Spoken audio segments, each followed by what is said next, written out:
Right, let's go. So I think we need a safe word for this podcast. In the interest of this podcast, right, I want it to be for coaches and I want them to take something from it. And we've just been having a quick chat off camera, and obviously the post that you shared this morning, you've said in your own words that you're not in the most loving place for the fitness industry at the minute. So I feel like we need a safe word to kind of like, just in case it gets a little bit too neggy, we can pull it back. All right. What were you thinking? Like pigeon or something like that? Pigeon it is. Let's go with pigeon. So, and I will say this. I will caveat this, right? Like, I've always said this. If it ever feels like, if any of you follow me on social media, if it ever feels like I'm hard on coaches, they ever come across like a dick, it is, if you are a coach, you don't have to know everything. You don't have to know your humerus from your femur. If you want to learn the stuff and you're keen and you care about your clients and you're on the path to becoming better, I'm never aimed at you. I love you guys. You're fucking amazing. You're my people. If you're the wannabe social media influencer who masquerades as a PD, go away. That's who I'm directing it at. So it depends. Look inside. Do you take this personally? Then you might not like me after this. Go on. Yeah, go on. I'm just gonna say, like, it's not even one of the questions. I have got a couple of questions that I want to talk to you about and I want to dive into. But one of the things that I've not written down to talk about is this whole kind of like view on the fitness industry and the space in general, because I do think it's an interesting tangent that will go off, what are we, 1 minute and 30 in, because I used to hate everything about it. Even like before I got into the fitness industry, I hated everything about it. Yeah. It actually put me off getting into the fitness industry. When I got into the fitness industry, I still hated everything about it. And now in the past, like, I'd say maybe 18 months, as I've really found my feet as a coach, I now love most of it. There's a lot of it that I still hate. There are pockets of it that need to change categorically, in my opinion. Yeah. But as I've developed, funnily enough, it was me, not the fitness industry. Who'd have thought it, right?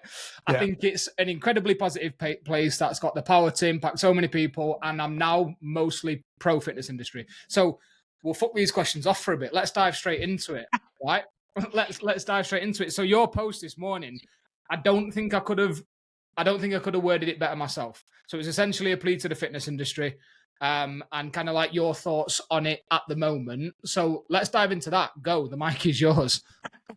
Oh, like for anyone who knows me slightly knows I'm a big pro wrestling fan. So this is a pipe bomb, if a CM Punk reference. So I'm going to go on to it, right? The fitness professionals are millionaires that should be billionaires. That's a pipe bomb reference. So no, my current stance in the fitness industry. Like I agree with you. I think the fitness industry is one of the most impactful industries that I think is underappreciated as a whole. I think when people are looking at someone to help with their health, a lot of the fitness industry slam doctors for not encouraging lifestyle as much as they should, and they just over medicate. But let's have a look at what happens with doctors. People go to doctors when the lump's already grown, the arm has fallen off, they can't get out of bed, the legs gangrenous, right? They see them once every 5 years, especially blokes. So what a doctor is doing is trying to put out fires, right? So I understand why they medicate. Also, they can tell you about lifestyle advice all they like. People aren't going to follow it. Coaches who speak to their clients on a daily basis struggle to get clients to adhere to programs.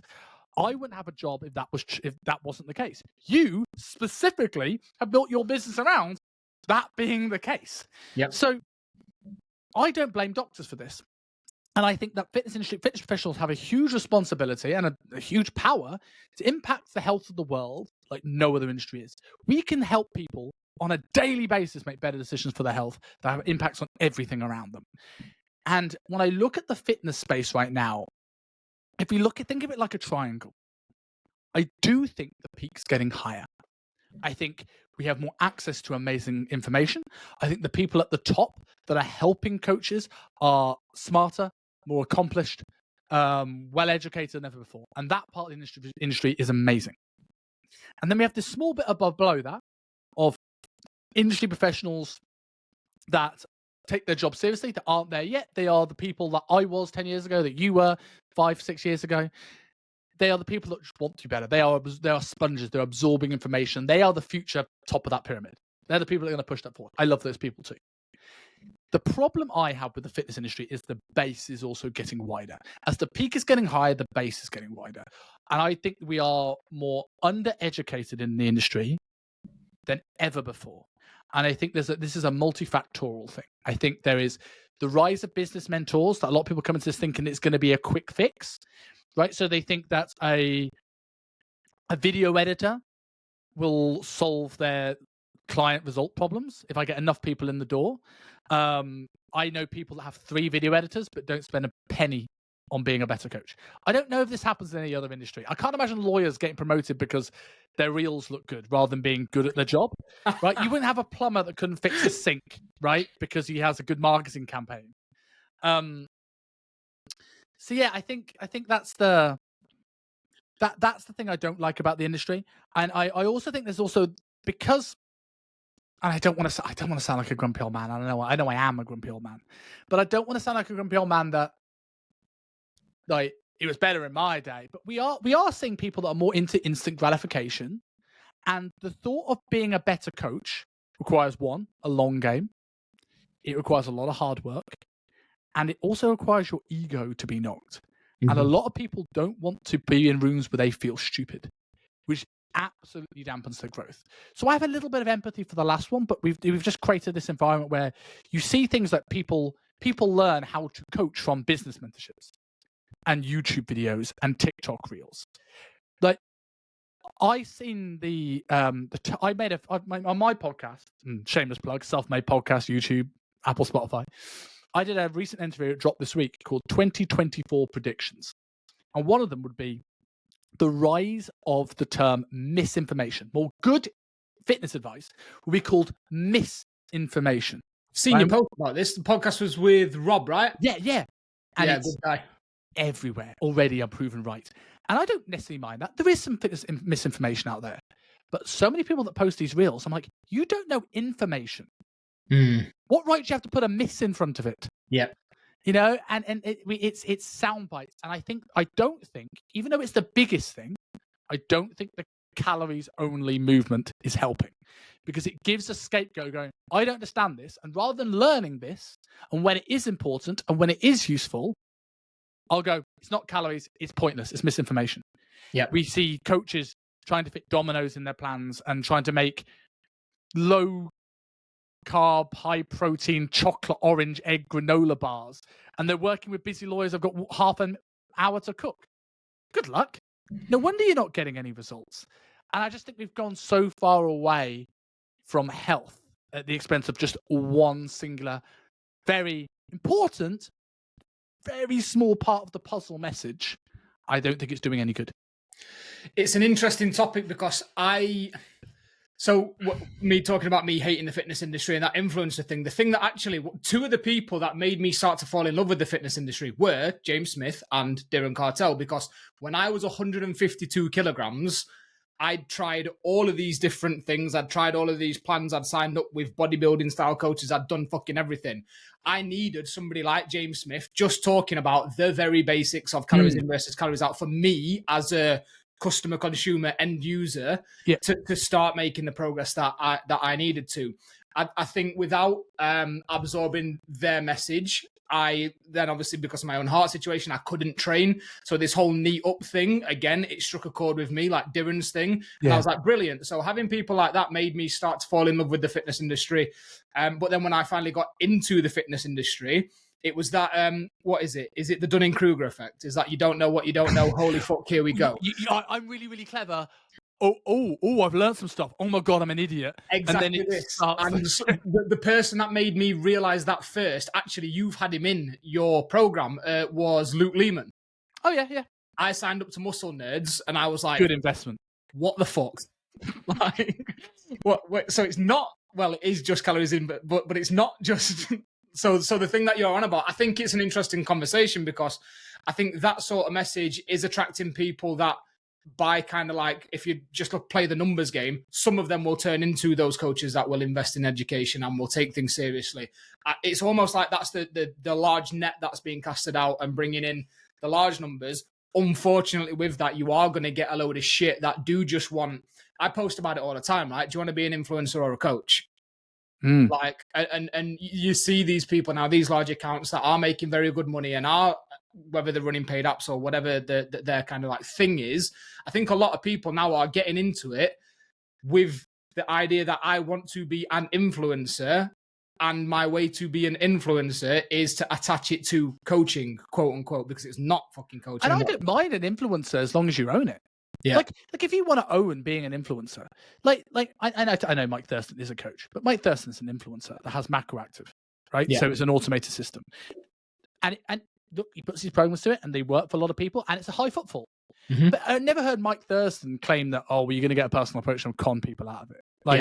So you're like, if you want to be an influencer, be the best influencer ever. If you're a coach, take your job seriously. Yeah. And like going back onto that thing, like, and on two things you said, like this calories in versus calories out thing. Yes, this is true. Like if you want to lose weight, you have to be in a calorie deficit, right? Anyone that says no is an idiot. But again, the same thing. This doesn't mean that hormones, toxins, stress, sleep, muscle mass, things like this aren't important, because these things influence the calories out part of the equation. I see so many coaches make reels about what TDE is, and they go, here's BMR, that's coma calories. Now let's talk about NEAT. Hold on. That's 67%. Right? So if I can improve your liver function, that's 20% right there. If you can improve how your gut functions, that's going to have an impact there. If I can improve your thyroid output. And while for all of those things I just spoke about, calories is still the biggest lever. You want to improve someone's thyroid output? Give them more food. If you want to improve someone's insulin sensitivity, take some food. But there's more to this. And I think that coaches understanding a little bit of the science, do you know what? It's not even about being an endocrinologist and learning all the nerd stuff. It's knowing the signs and symptoms, even if you never ever speak about how testosterone works and the pathways to a client, it's knowing that you're not doing them harm. And it's also going into your stuff.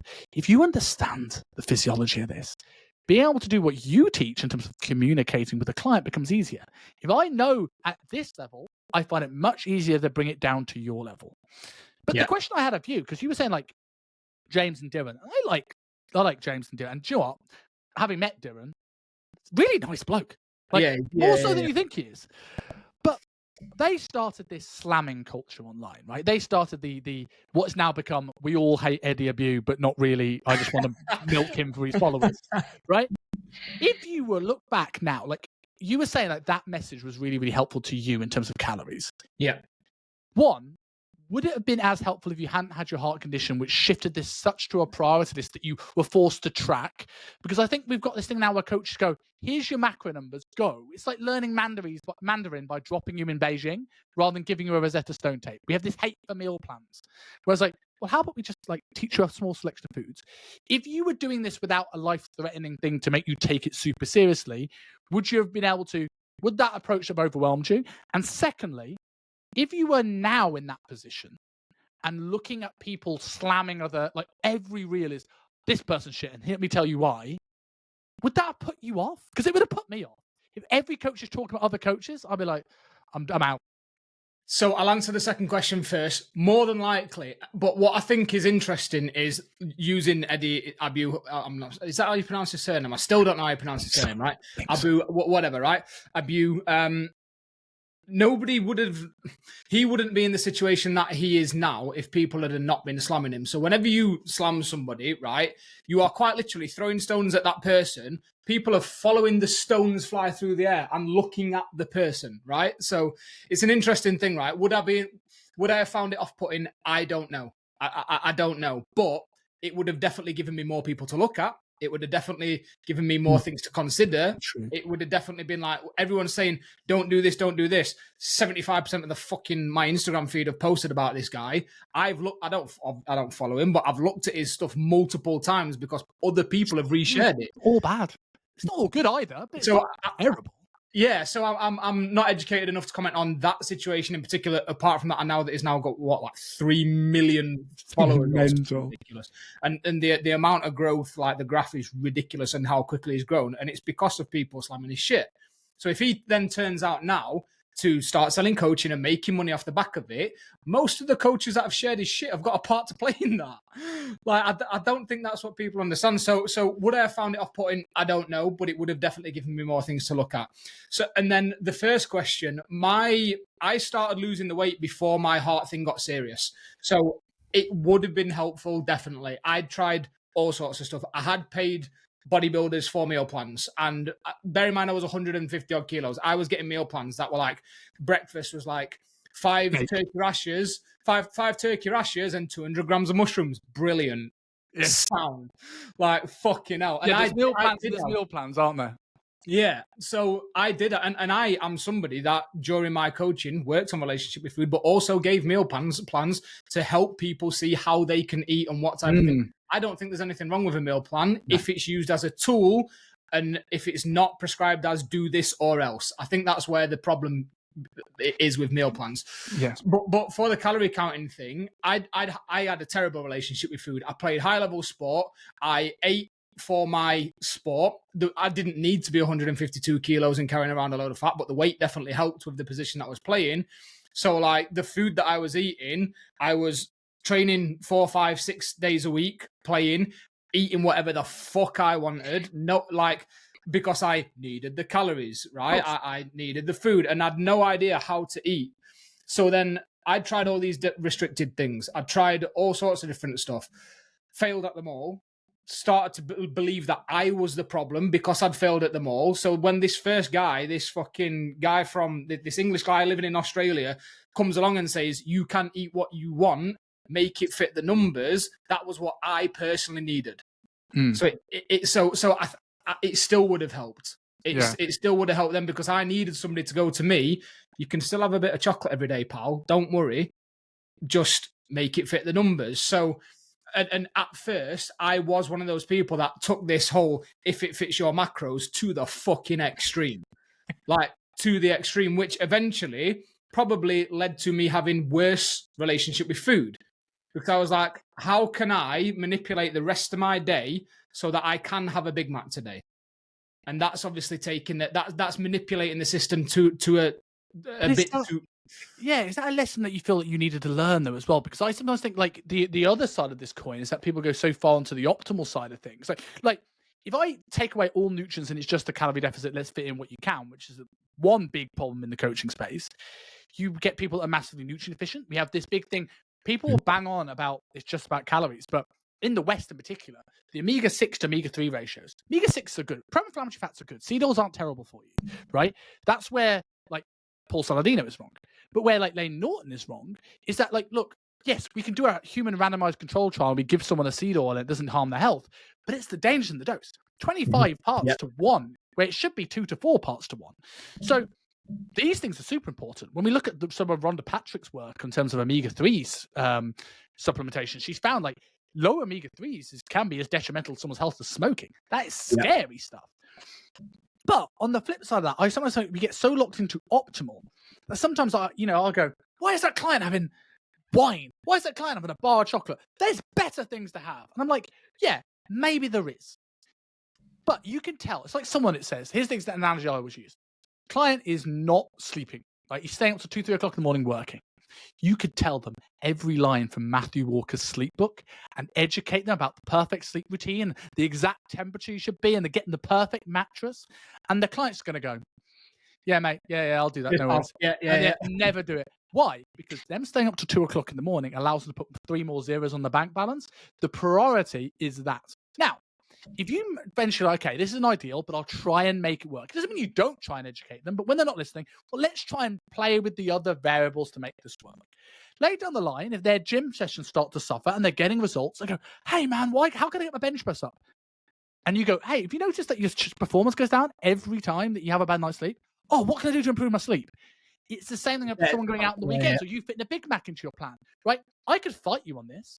And to a degree, and there's probably going to be a middle ground here in terms of compromise. If you're just trying to get your entire diet through Big Macs, dude, like this is a bad idea. But if we get the Big Mac in, it's not great. And I can see this is going to be shit for you. Yeah. But if I fight you, I'm going to have a worse time. You're going to quit the program. You might have worse relationship with food because like, I'm just always the nagging father of like, don't have the Big Mac, don't have the Big Mac. That's bad for you. If you like, no one listens to the mum when they say that sort of stuff. Whereas if I kind of do this and I pull the rest of your diet down and you on poverty calories the rest of the day to make the Big Mac work, right? At some point you're going to go, Son, I'm starving. I'm absolutely starving. And then the conversation about the Big Mac, the negative of hunger outweighs the positive of the Big Mac, and then that conversation is a little bit more optimistic. It's the same way one of the things I always tell coaches when it comes to adherence, coaches struggle with difficult conversations. This will be good one for your audience. Is if you can build your conversations around data, you take the personal out of this. It's like, why didn't you do this? You told me you do this, and you didn't do this, and you have this confrontation with the client. Whereas if you go, hey, Steve, so we said we were going to lose 0.8 this week, and we're at 0.3. And what I've noticed is every time I've had a bad night's sleep, you're 300 calories over the next day. That is the data equivalent of someone getting a diabetes diagnosis or a heart condition and changing their life around because the priorities shift. Now, we shouldn't wish diabetes or a heart condition on our clients to make them change their life. But if you can go, they could think they're getting away with it. And when you go, hey, look, have you noticed your lack of sleep is the reason why you're not losing weight? They might go, Simon, it's not worth it. I need to stay up. I am Dumbledore in the story. You are Harry. I am Q. They are James Bond. But they might go, oh, it's having that much. Oh, I want to change this because you've shown the reality of the scenario, which I know we've gone on a massive tangent here. I don't even remember the start of your question, but yeah, we were talking about, and you've said something that has made me like, so we were talking about like optimal versus what's working, and it's that whole kind of like the best diet is one that you can stick to, and yeah, we all know that, cool. But the whole this idea of the optimal thing for me, when I was quite self-aware in my own journey, and then when I started coaching people as well, I applied the same philosophy. I was like, if it fits your macros and you manipulating the system to your gain, the most optimal thing long term? No. What's the biggest issue that we need to fix right now for you to buy in? If the biggest issue for us to fix right now for you to buy into this process is just to get some weight off you, and you can do that by eating a Big Mac every day, I don't give a fuck. Right now, I don't care. We're putting the big fire out first. I know that if you've told me you quit on yourself all the time, right? So you need to see fast results to not quit on yourself. So what can we do right now then to get that scale moving, or to get the measurements coming down, or to make you feel better, or to increase performance? I don't care if it's not optimal. All I'm thinking when I'm working with somebody is, what have we got to do right now to make you stick for the long term, stick around? We can deal with micronutrients down the line. You are right. It's not the healthiest, but if me teaching you how to get a Big Mac in your diet every single day for the next 4 weeks is going to get 4 or 5 pounds off you. Because again, my clients average weight 130, 140 kilos when they came to me. So I'm like, I'm not trying to get you to be optimal. I'm just trying to get you to have 2 takeaways in a week instead of 6. Like Absolutely. So people worry about being optimal, and I'm like, no, this is a long game. It's not what can we do now? But from the coach's perspective, this is the big thing that you said there. My average client were 130, 150 kilos. So what you did was owned your niche. Yeah. What I see with a lot of coaches is they fall into what other people are doing from a marketing perspective. They want holy fuck results with rent-a-friend effort. Yeah. It is, hey, Len, check out my low-carb granola high-protein frosting recipe, and it's okay. You can give up you can lose all the weight you want without giving up any other foods you love and not do any cardio. And those are the coaches that moan clients aren't adherent and they've got no results. And it's like that I work with busy professionals who don't want to give up any foods they love and still get in shape. And then you give them a 2-hour workout and a set of macros that they can't really fit dominoes into realistically. So it's like, oh, so you're telling me your plan isn't work, but the busy professional, that person might need a meal plan because guess what? They're busy. They need something they can repeat. So there's a coach, you might know him, called Tobias Young. Used to run a company called Tobias Lifestyle. I think it's now 360 Coaching. Right, I'll have a look, yeah. But he's a habit-based coach. He's got some great results. They are a lot of, good, well done. Yeah. He owns it. He's a habit-based coach. But, like, obviously, I worked on performance. We got big results. Oh, yeah. How do we get big results? Big effort. Yeah. So it's like knowing what you want, what's your market, who do you want to help, and making sure your product goes alongside this. And you said like the best diet is the one you can stick to. The best diet is the one you can stick to whilst also achieving the result that you're looking for. Doing the job, yep. Because I see so many coaches, you don't have difficult conversation like, oh, it's all right, Karen. Like, you don't have to do steps. I appreciate that it's hard. And, oh, I know, like, let's fit some ice cream in then because my client wanted ice cream. So I put ice cream in the diet. I'm like, cool. Have you moved it from elsewhere? No. Okay, cool. So you've told her that this is going to be slower? No. No. Oh, okay. So the client's going to think they're going to get this result that you sold them on the day one and then get really frustrated at week 8 when they didn't get there. And they go, well, you didn't do the work. Well, you didn't tell me that. I thought I was doing the work. So it's that. There's a phrase I always say to my students, and I want it to hammer home. And any of your listeners who are coaches listen to this, I want you to remember this. Nothing will make a client dislike you more than feeling like you've wasted their time and money. I see coaches, if I have a rent-a-friend, a spectrum between rent-a-friend and drill sergeant, I would rather the drill sergeant and the rent-a-friend. Now, we want to find the middle.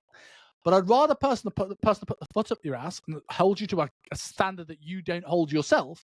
I see people that seem to hate their trainers in sessions, that were invited to weddings, that are invited on yachts. And I've seen people that love their training during sessions, look the same for 5 years and never got a referral. And were like, John's a good bloke. Yeah. That's all their relationship boiled down to. And why? Because he didn't hold them accountable, because he was so worried about offending the client. I am there as a coach to do a job first, be your friend second. Yep. If we are friends, this is a bonus. I'm not saying you shouldn't be friends with your clients. I think you should be. But you get a better friendship by doing what they paid you to do. And if you can't do that, there is a problem. This is an ongoing conversation that we have during, like, within my program is we have a weekly call where we all come, and it's like essentially roundtable, office hours, whatever you want to call it. You bring your client case studies and we'll all shoot the shit together and figure out what. And there's a girl in the program at the minute who's got this client who she's got a hybrid setup. This client's coming in once a week, twice a week, kind of putting the work in during the sessions, but just not doing anything outside. None of the other lifestyle stuff. She's giving her the habits, she's giving her the check-in, she's giving her the nutrition. She knows she's not sticking to it, and it's starting to annoy the coach. And I'm like, yeah, but you've got to realize, like, what part are you playing here? What role are you playing? Do you want the result from this client, or is this client just coming in to speak to you once or twice so we can get a bit of a sweat on, because that might be the best part of her week? Yes. Okay. She's been around for 18 months paying you however much she's paying you, not complaining. She's not complaining that she's not getting the result. She's happy with the service. You're looking for a problem that's not there because maybe it's making you question your skill. Maybe it's making you question yourself that she's not making progress. She loves it, but she's the what did you say? The drill sergeant, or what was the other one you said? Rent-a-friend. So she wants a rent-a-friend. She wants a friend. You've got to realize then, as a coach, you've got to figure out, do I want to be the rent-a-friend? Because if you don't, that's fine too. That's why I have bigger problems with, like, coaches. I see a lot of this, certainly in business mentorships these days, of coaches like firing their clients. Oh, mate. Because they weren't a deal. Now, I'm not saying there's never a place, right? If someone is disruptive, if someone is an arsehole, there is a time to get rid of them. However, I see people not sacking them off because they are not adherent to the plan. Now, you might have someone that wants to get in shape, but also it's not top priority of their life right now. They are happy with the service. They know they're not getting the result they're looking for. But when they want to know that when they are ready, you are there. I've had clients that have been with me for 2-3 years that literally had one guy, Theo, my jolly gay Greek guy. I love him. Shout out to Theo if he randomly listens to this. But he used to have a fag on the way and on the way out of the gym. Like, his motivation didn't last very long, right?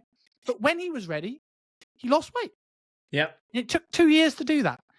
And so I think you just need to be able to meet someone where they're at and work and as long as your expectations are managed, as long as you and the client both know this is the result you get with the effort you're putting in. Are you happy with that? Yes, cool, that's fine.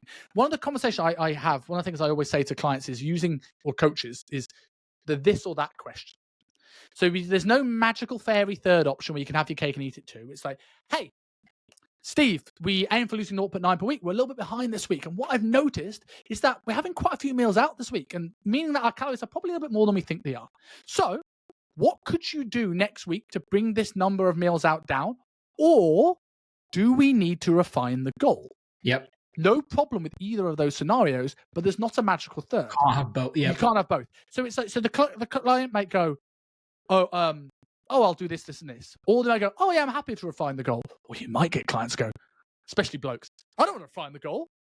Fuck that. And they'll start putting in work they weren't putting in before. So what I call it assertive empathy is what you need. You need to be empathetic that, yes, I appreciate that it's hard. I appreciate that these things are struggles. I'll be a shoulder to cry on if life gets hard and busy. But we have a goal to hit. So it's not a case of, oh, it's all right, don't worry. It's how are we making this work? And if it's generally too hard, that's cool too. Let's set a new goal that's performance related, and we'll come back to the fat loss thing when life calms down.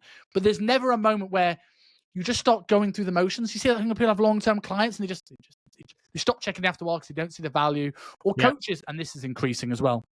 Coaches that talk about ice baths and motivation to train and life coaching and don't understand training. You don't need to understand the moment arm of a vastus lateralis, but you should be really into training. Whatever you just said, I don't get that. I don't know.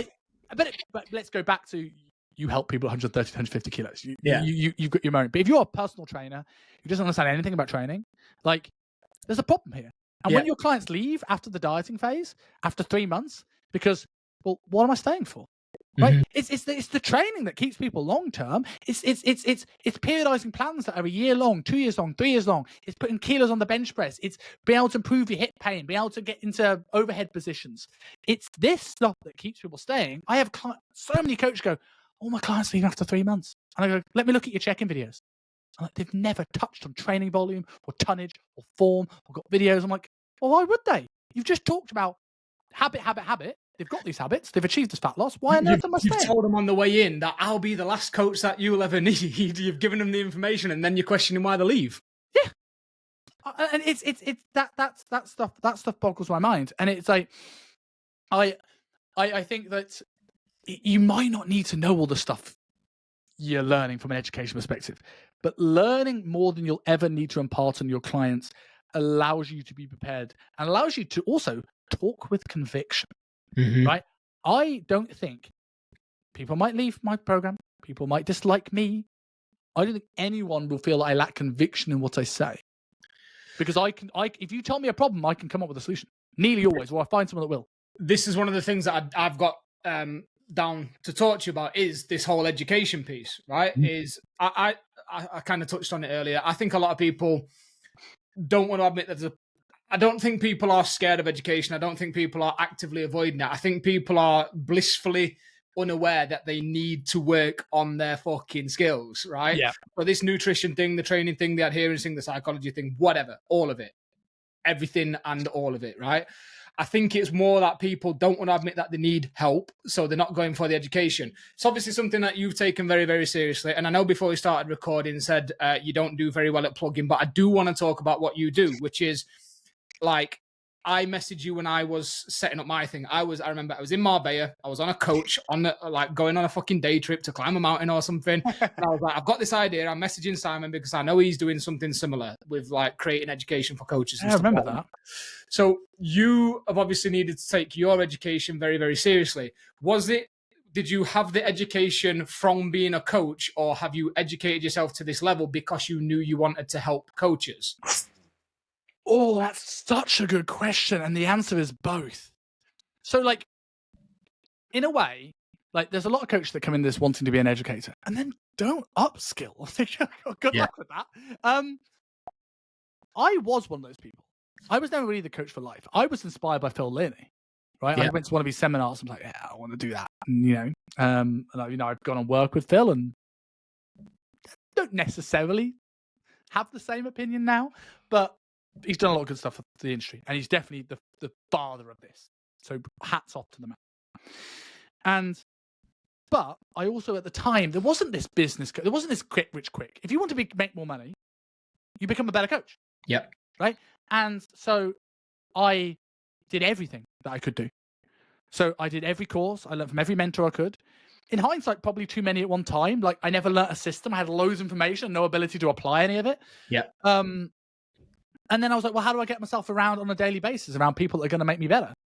So I went from Virgin Active to Ultimate Performance. If anyone people know, Nick Mitchell's gym that have gyms around the world.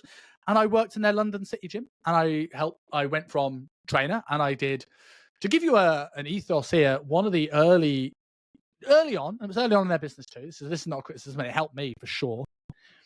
The juniors did all the cover, right? So, and we had 4 people go away for the 4-day weekend at the same time. So I did 5 a.m., 6 a.m., 7 a.m., 8 a.m., 9 a.m., 10 a.m., 11 a.m., 12, 1, and 2. So 10 sessions back to back. Had a gap at 3 for the team meeting. 4, 5, 6, 7, 8. 16 hours in a day. Did 9 till 4 on Saturday and did the same on Monday as Friday. Right? So I probably did 5 years worth of coaching within the first year that I was there. Yeah. And I just grafted for years, became a mentor, and I stopped even thinking about the education thing. Like, I just wanted to be the best coach and help my clients, because I knew in the long term, being a better coach was the thing that's going to make you money. And while it's not necessarily the quickest thing that makes you money, my educational courses has made me more money than any business course ever will. I wouldn't have the business I run now at all if it wasn't for my education. So every bit of money that comes into the business is a direct reflection of the mentors I've had and the education I've run, right? And the clients I've worked with. So I think there was a little bit early on that kind of wanted to be that guy in front of the stage. You know, I like to talk, as people are already aware. Listen to this. But I also knew that I couldn't have any ability to tell anybody what to do. Not that I tell anyone what to do now, I collaborate, but no ability to impart any wisdom if I wasn't doing it. So I was on the gym floor 14 years, doing probably 30 to 50 hour weeks in the early stages, and probably anywhere between 20 to 30 hours for the rest of it, alongside mentoring and then education twice a week with gyms at UP. Then I ran education for Asia. So I did Hong Kong gym and a little bit of work with Singapore with the global education team. And then I did it in another gym called Hit PT in Hong Kong. So in a long way about it, both. I think nothing has taught me more than working with a lot of people. I think a lot of my skills that comes down to, I used to make a joke of it. It's like when a big 6'7" guy came in, he'd always go to our manager at City. When a gorgeous blonde came in, he'd always go to Luke because he looked like the Abercrombie and Fitch model. Like, shout out to Luke McGurk. Good coach, actually. Right, one of the few people who are just genetically beautiful that are good coaches. Like, people that he doesn't rest on his laurels. He's really good. But like, you know, that person's like, then yeah, like he's great. He builds muscle easy. He's pretty. He's, you know, you just want him to be a dickhead, but you can't because he's such a nice guy. Like, no, I love him, but I kind of hope he has a small penis. But I want a flaw. But so I always made the joke that, like, when someone came in, like, dragging their leg, scoliosis, diet better needle in their arm, t-shirt saying "I heart veganism," and I go, "You're here for me, aren't you?" And so I work with people with autoimmune conditions. I work with people who were deaf. I had to learn sign language, British sign language. I've worked with people with various gut issues, thyroid issues. I've worked with people with injuries. I've worked with all sorts of stuff. And I just had to make it work. And I think that's what I was going to say then. Do you think a lot of it was out of necessity? I think yes. I think early on it was out of necessity. I think the thing that motivated, I always loved learning ever since, like, at university, I always felt I let myself down because I more cared about being on the piss than I did care about, like, studying. And I didn't really know what I wanted to do. So the stuff now, I went back to university, those topics are what I learned for fun and pay money for. I didn't invest in it. But when I always kind of, when I found out what I wanted to do, I was always going to course, always going to seminars, always trying to meet my idols. And then when I went to UP, there was like, I was never going to be the biggest guy in that gym, right? Like, physically impossible, especially with the fact that I wasn't a fan of needles. Not a knock on the clients. This is some big trainers that are open and honest about it. And so I thought, well, if I'm not going to be the biggest, I'll be the smartest. And then when I had the opportunity to do our first photo shoot, I became the leanest. So it was like, what can I do? Yeah. And I thought, right, if I study now, this is going to be the coach I'm going to be in 5 years, not the coach I'm going to be next month, right? And I was just a sponge, and I absorbed as much as I could from as many people as possible. Mentors that I still look up to this day, like people like, shout out to Nick Daniel in particular, who was an amazing coach, one of my first mentors, and shout out to, and he'll probably never listen to this, but who's still at UP, Eddie Baruta, like, beacon of professionalism, phenomenal coach. And then you just get into it. And I remember going to a Douglas Heel course and seeing someone come in. If anyone doesn't know Douglas Heel, he's a manual therapist who does a lot of release work on his courses. And I went to this course, and this guy comes in, right? And he's blind in one eye and not very good eyesight on the other, so he had glasses on. So he used to get people up, and he knew the people would get up. And he got this guy up, and he started going into his serratus anterior with his thumb. And as he was going into his blind spot, he noticed he was getting more pain. So he kept working on it, kept working on it, kept working on it. And he got off the table, and he went, I can see a blur in my blind eye. Right? Kept working, kept working, kept working. Next day, the guy didn't come in with glasses on. He's like, unreal. I still to this day, all the years of studying, I don't know how that worked. Or I remember the first time when someone released my masseter and I could touch my toes by releasing my jaw. Right? The fascination of what's possible with the human body. I've seen Luke Lehman like heal a fucking motorbike or push bike, I can't remember what it was, scar on his leg in 5 days from a supplementation protocol. People slam Poliquin and say, oh, he's just selling supplements. The dosages were a bit suspect, and he was a business. but I've given people refeeds, and I've seen the mid-axillary go down. I've chosen certain supplements and seen people's legs go down. I have seen it. It works, right? It's not necessarily, it doesn't mean calorie deficit doesn't work mainly, but I've seen it. So you see these things and you open your eyes to what's possible. And you're like, oh, this is cool. Yeah. And a lot of this now is like, yes, I want to help coaches, but you know what? Learning about the human body is amazing, right? We don't even know what's going on under our skin, and we're exploring sea and the ocean. That's just wicked. So there's a part of a love for it as well. Yeah, there's always got to be a curiosity piece at play, especially if you're going to take it to the levels that you have to have the ability to put the course together that you've put together. Your resource area inside SMU, I'm imagining, is fairly extensive. The Netflix of fitness education. Yeah, I saw you post about that. I was like, that's a pretty it's just cool missing a Lewis Potts adherence piece, and then that's the last little bit we need in. Don't you worry, we'll get that sorted. To be fair, I'm going to ask you to put together a masterclass for mine as well, so we'll get that sorted.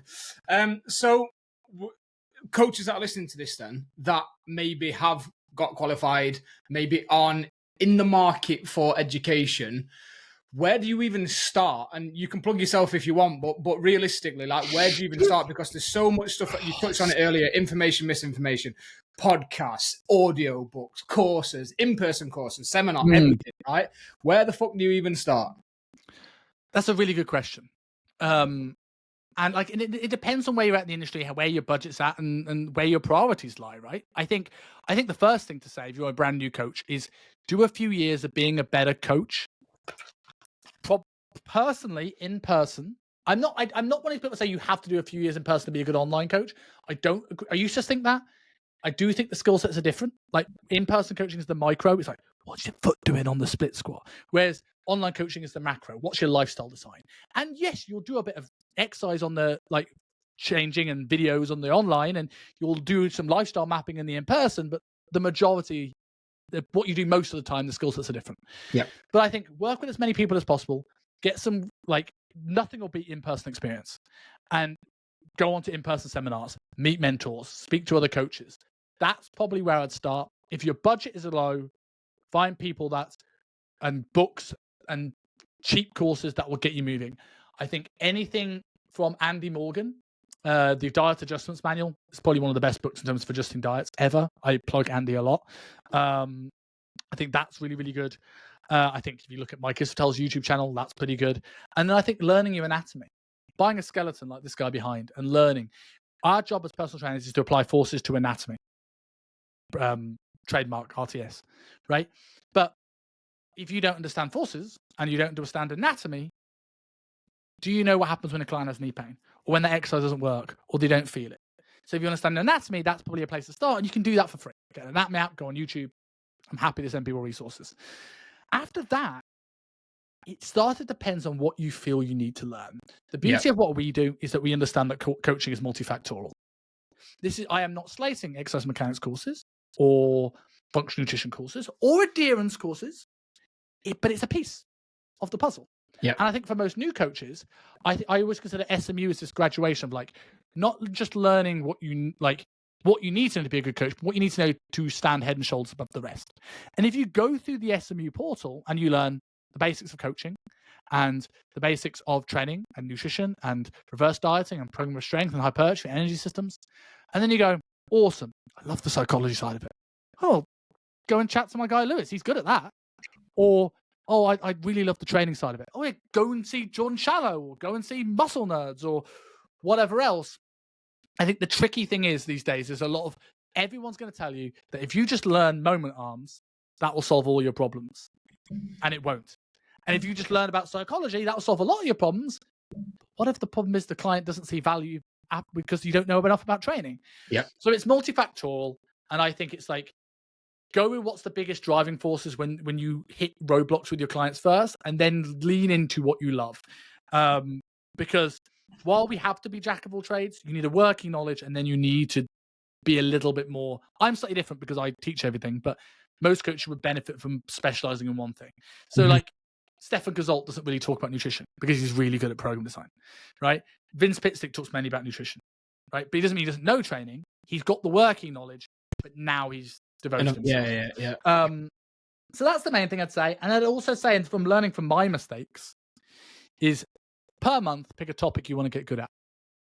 And don't try to, I'll do psychology on Monday, and training on Tuesday, and nutrition on Wednesday. It's like trying to learn Spanish, Italian, and Japanese at the same time. You get average at all of them.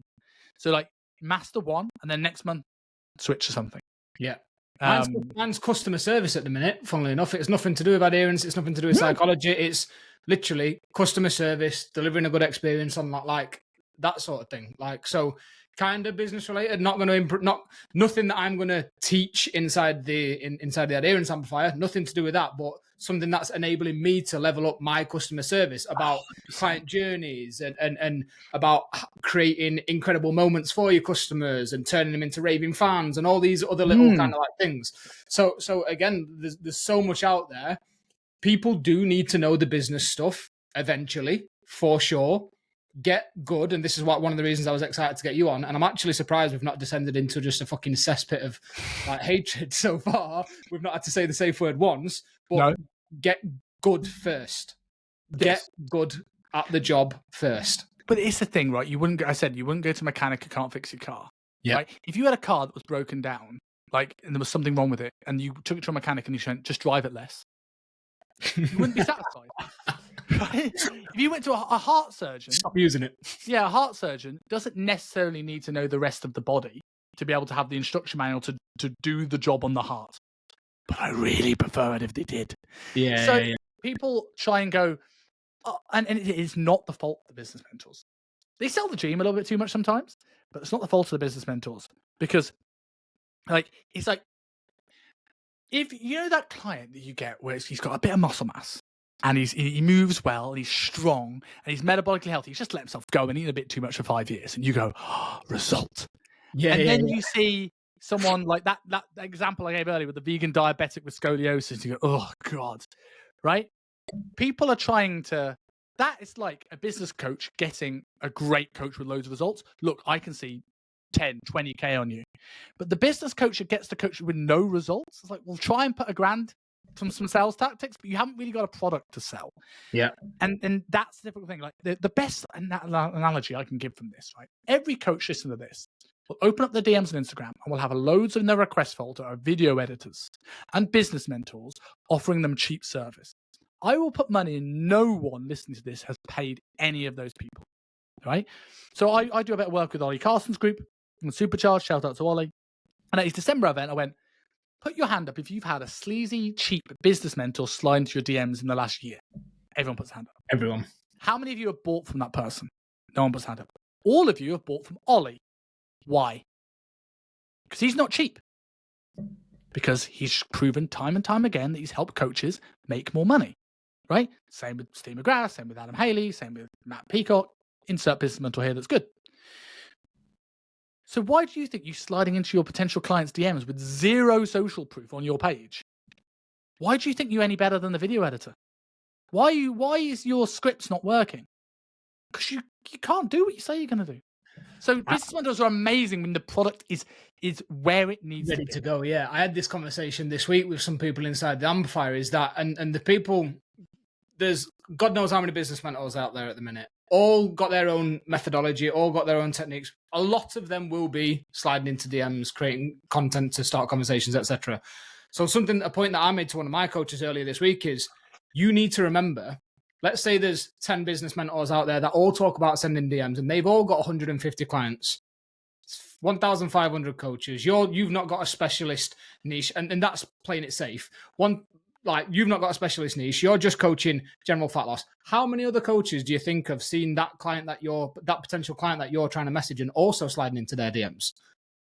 You've got to separate yourself from the crowd, and you do that by being good. I've got a piece of content going out tomorrow where I've asked a question today on my Instagram. Basically, what's the biggest bottleneck? It's such a cliche question. What do you think is the biggest bottleneck in your business right now? I've had nobody say coaching. I've nobody say results. Nobody say social proof. Nobody say skills. I've had lead gen. I've had following. I've had content. I would say, and sorry to cut you off there, but I guarantee you that all of those coaches have problems with those things. So the point I'm making is obviously I'm in the middle of a launch at the minute. I'm having a lot of conversations and I'm talking to people and I've put the launch post up, the emails have gone out and I'm having conversations and a lot of people are like, yeah, I just need to take on a few more clients. I need to do this. And I'm like, okay, cool. What's your client retention? Most of them don't know. Yeah. Some people do know and it's pretty good. Fair fucking play. Some people do know and it's not so good. So, but then me trying to, and this goes back to that education question that I asked you earlier, me then trying to say, maybe you don't need to fix the lead gen. You hate the lead gen. You love coaching, right? Maybe if you focus more on coaching, that takes the pressure off having to do fucking lead gen all the time because you keep your clients for 8 months instead of 4 or 12 months or 16 months or whatever.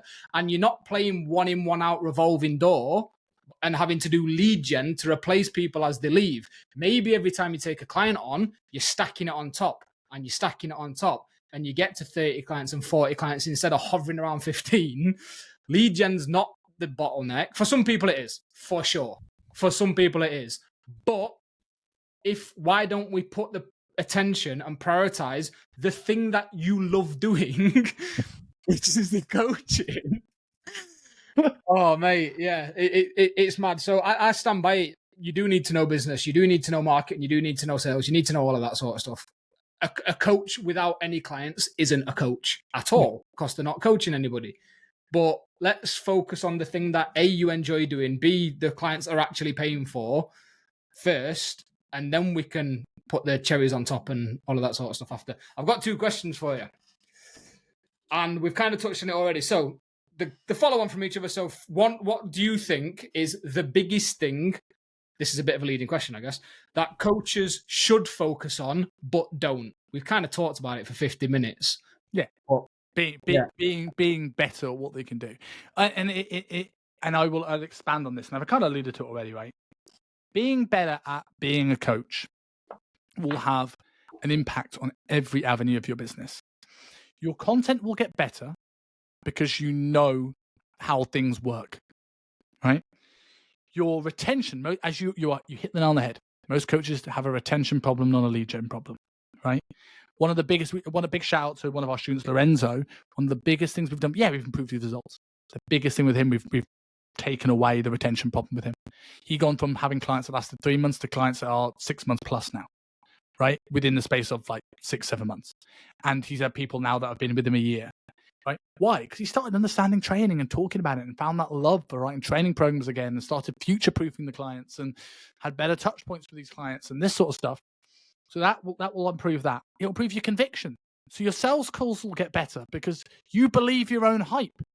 You're not feeling like a fraud when it comes to sales calls. So being better as a coach should always be the underpinning. And I think that your coaching and your education investment should at least match your business expenditures, right? This is the foundation, business on top. So if you do a £2,000 education course, you do a £2,000 business course. You don't do a £4,000 business course and have no idea of how to zero educate. Yeah. So that's that sort of answer that I think. Yeah, no, it has. And then it's the reverse. So one thing coaches shouldn't focus on as much but do? Ooh, that's a really, really good question. There's a lot of obvious answers again from what we've been talking about for the last 55 minutes. Yeah, I mean, but I like we've all put caveats to that, right? Like lead gen's still important with the right person. You know, I don't think anything is not like, I don't think anything is not worth your focus on. It's just when it's applicable. Mm-hmm. Like people focusing on video editors before their content's any good, right? Like it's ads before they know how to do organic. Business at all before you've learned how to have a good product. Everything's has its place. It's just when. My favorite one at the minute is, and there's no knock on it because it's enabled me to do so much more with my time. But people that are maybe just getting started out, that are not that busy, that are hyper focused on automations and building out automations for everything, when they've got 5 hours a day spare time, I'm like, not yet. That definitely you're going to need that one day, but let's not worry about that right now. A mentor said to me recently, and I'm not calling him out because I understand where he was coming from, but he said to me recently in a group call, he was like, "Coaches are busy." I was like, "No, they're fucking not. No, they're not. Coaches are scattered, right?" And I include myself in that. This is not me calling out anyone. I need to be less scattered, right? Same. I don't take these. I forget to take my ADHD meds far enough, right? Real ADHD, not the self-diagnosed for Instagram ADHD, and. Not the 2024 version. Yeah, not 2024 version. Everyone is like, "Oh, I got distracted once. I must have ADHD," and because it makes my content feel more real. You know, like that sort of stuff, right? You know, I leave my keys in the fridge and forget to take my medication, kind of ADHD. But like, it's like the I got caught up in ADHD stuff there. I can't remember where I was going. We were talking about. You were saying a business mentor said something about automation. Oh, yeah. Business. They're scattered. But I see coaches that literally are online with 5 clients. They will pay for the year up front, and they will rarely make calls live. I'm like, you ain't busy. You're scattered. Coaches need to be able to prioritize time, and it's hard. And I'm not saying I claim the answers for that, but I don't think business is an issue. I think coaches priorities are an issue in the industry these days, and I think that's probably something that I think that coaches focus on that they don't. Is that they have a lot of shiny objects. It's what's the next thing rather than maximizing the current thing. And I'm in as guilty as that as anyone. So many people join these courses and don't implement anything. I wasn't courses. I was during lockdown. I was Audible whore. I would every single personal development book. I remember I've talked about it before. You get the free token each month to do a book, and then it was three extra tokens for £18. So I would be doing the 4 personal development books, business books, productivity books, all of that sort of stuff per month. Nothing else to do, right? Walk, listen to Audible. Walk, listen to Audible. I looked at my subscription run out the other day, and I looked through my library. I've got 76 listened to books. Ask me if I can remember 70 of them. Have I read all of them? Nah. Yeah. And the reason that I can't remember, the ones that I can remember are because I implemented the things. Like even with Audible, right? If they've got like worksheets or tasks or anything in the book, there's normally a PDF attached which you can download. The 6 that I remember, I looked at the worksheets and I did the things. I talk about one of them all the time. Loving What Is by Byron Katie. Amazing book on like reframing and cognitive reframing and stuff like that, with a worksheet and questions to fill in and stuff like that. I talk about that all the time because I remember it, because I did it. Yeah. Because I implemented it. We teach for the SMU students a way of learning, because often when people study, and the biggest thing is they just do the deep study. They're like, right, I want to learn anatomy of the shoulder. I'm going to open an anatomy textbook and I'm just going to read it, like front to back, like it's like we're reading like Lord of the Flies at school, right? And a lot of these books are not good reads. Like they're either reference books or they have like 14 pages of introduction, right? Have you read one of those nutrition books and there's like they talk about their life story? I'm like, I don't care, right? So the deep study is important. If you don't do the deep study, all the application is useless because you don't know what you're applying. So here's the 4 stage I teach for our students. Let's say you do a 30-minute study block, just for easy math. First 10 minutes, do deep study. So let's use the example of anatomy of the shoulder. Everything crosses the glenohumeral joint. I'm going to write origin, insertion, action, right? That's deep study. Back and forth, back and forth, back and forth. Next stage is active study. So your next 10 minutes. So that's not quite going and trying to apply it because it's still quite overwhelming right now. Go and like watch a video of Jordan Shallow teach a shoulder press where you can go, oh, I can see the teres major move up because I've just learned that. Right. So you take it and put it from science, Latin word language to other human language. Real life. Yeah. Last 10 minutes is play. So that could be write a template training program for shoulders, or get in the gym and play around with some exercise selection. It could be create a reel. It could be create a carousel about shoulder exercises. It could just be go for a walk with your partner and go, I'm going to talk about shoulder anatomy for 10 minutes. I know you'll hate it, but just tell me if you understand it and then I'll never mention it again, right? Just something to apply it. And then stage 4 is reinforce. A lot of our coaches, one of the biggest things we do with people is, yes, we teach people stuff. Yes, we give people resources, right? But the biggest thing that I think is often with a lot of people is that they learn stuff and they just they're so in their own head. They go, oh yeah, I think that's right, but I'm probably stupid, so I don't apply it. And just being able to have a real, like, someone to go to and be able to, like, a community or a person and go, no, that's a great idea, do that. Or, oh, that's all right, but if you tried it this way, just allows you to take your information and get that self-confidence to take more action after the initial action.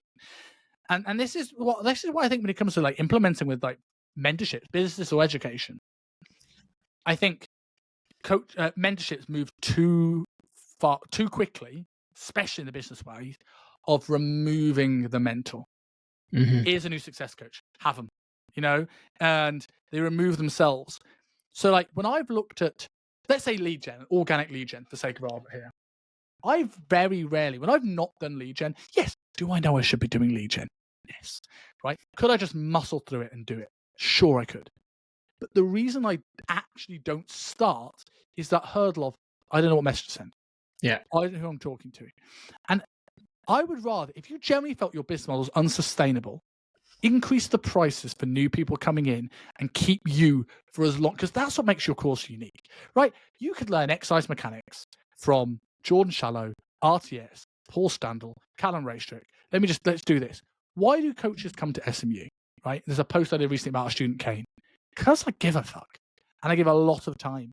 And I go above and beyond. So that when clients are struggling with something, I've had clients send me the reels. I'm not a content guy, but it's just like, look, that's what you said isn't stupid. Post it, right?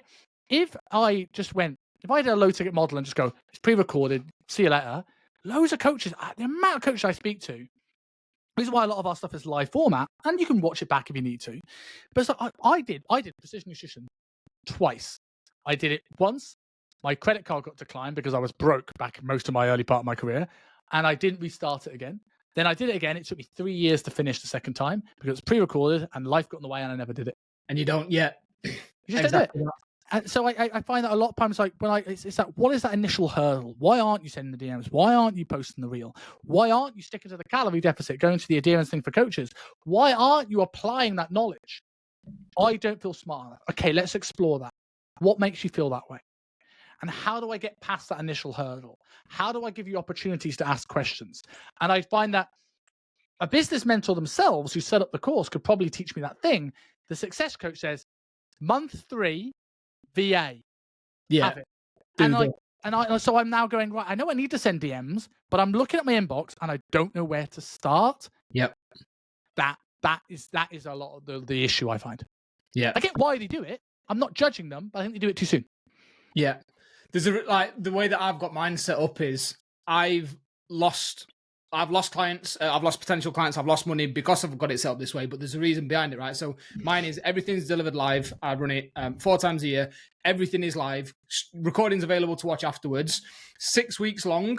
After 8 weeks, you lose access. Gone. Ooh. Done. I did not create this course and develop these. I've got 21 tools that you can plug and play into your coaching service with your clients, all based around things like goal setting and motivation and identity change and stuff like that. I did not create this course and go through this so you could collect it. There are too many course collectors out there not doing anything with the information. And this is going out and people will listen to it. If you want to do my course, the 6 modules, 1 a week, after 8 weeks is gone. Done. And if you don't like that, cool, sweet. My mission now is impact, not you as a coach, impacting the client, the end user. Yeah. You coming and paying me the money to do my course and not doing anything with it, Yes, cool. Makes my bank account look a little bit better. Not the point. Not the point with this. So there's a reason that I've done that, and it's because everything is built around implementation. Mhm. You come and do the Right. course. You've got. There's the support stays there for an extra 2 weeks after. You can then jump into the elite group, which is the ongoing thing, and you keep access to it forever, and we can talk about it whenever the fuck you want. But if you just want to come and get the tools, you better be using them. You better be implementing them, because I'll be on hand and I will move mountains to make sure that they work. But I'm not doing it forever, and I didn't create this just so you can come and learn it and say, I've done this course, and not do anything with it. Yeah, we're exactly the same. We have a year long, because I generally feel that completely doing a complete 360 on the quality of coach you are doesn't happen in 16 weeks. And I did a 4-month course and it worked. It did all right, but I want to make a bigger impact. So ideally, people come in for the year. You get access to the content for the year.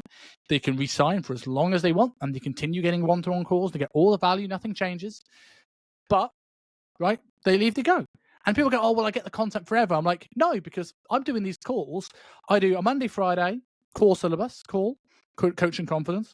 I do a Wednesday deep dive where we pick one topic a month to get nerdy. So this month is progress photos. We've done a behavior change month. We've done a strength training month. We've done a female health month, various things like this. So we do 3 nerdy ones and one sort of like practical, let's like apply this together sort of one. And then we do a round table. They were like, what your calls are. Like you bring your questions and we'll go through them. Right? They are live. Now, of course, it's better to turn up to these calls. But if I gave you access to this for life, you would continue to get all of these calls. Why would you ever need to continue? Why would you ever need to apply it? It's not fair for the students that stay on. So I'm exactly the same with this, and I'm somewhat lenient. I'm not same thing with my calls. My students get 4 calls in the first 4 months, and they get quarterly calls. But I say that with a massive pinch of salt. Like, if you've got a client photo shoot in a week, and I'm not going to. Sorry, Steve, you've had your calls. Piss off. Yeah. It's just to stop your booking in every week, so then I'd never be able to create the resource I do for the site. Yeah. But the goal is what I want to do is I want to make. We spoke about throughout this whole show. I am fed up of underqualified coaches being put in charge of people's health. Yep. So I don't just want to kind of go, here's some knowledge, see you later. I want every coach that comes to SMU, I want to be able to say, I back this person. Like, if you went to them as a client, yep. I don't want to hear bad reports on my students, even if they're 5 years ago, right? Because my aim is, yes, I want the coach.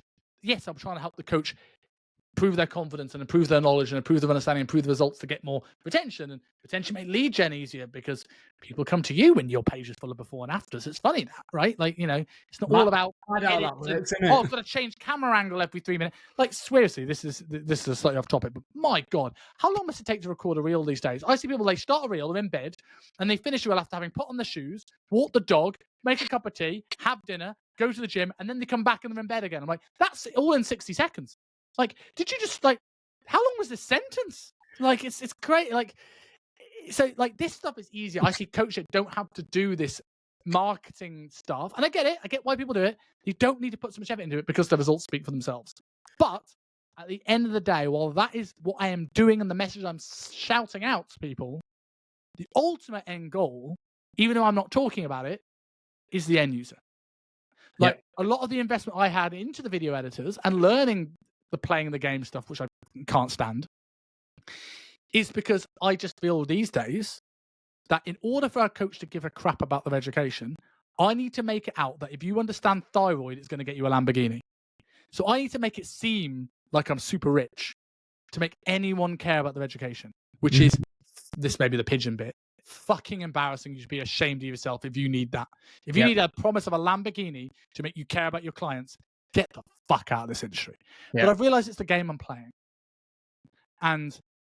But the end goal is to try and impact more lives. I can, as a coach, maybe if I have really good systems, 100 people, 500 coaches with 100 clients, 1,000 people.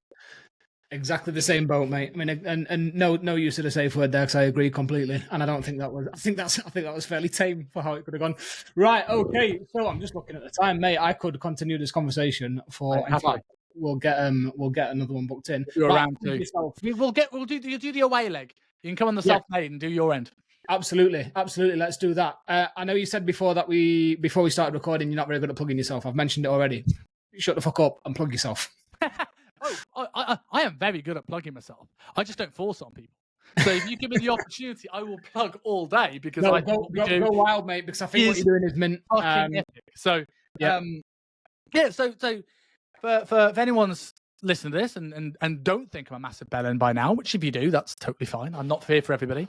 We kind of talk about this. I help coaches beat imposter syndrome by getting better client results. It is the most one-to-one personalized education service you will get in the fitness industry, bar none.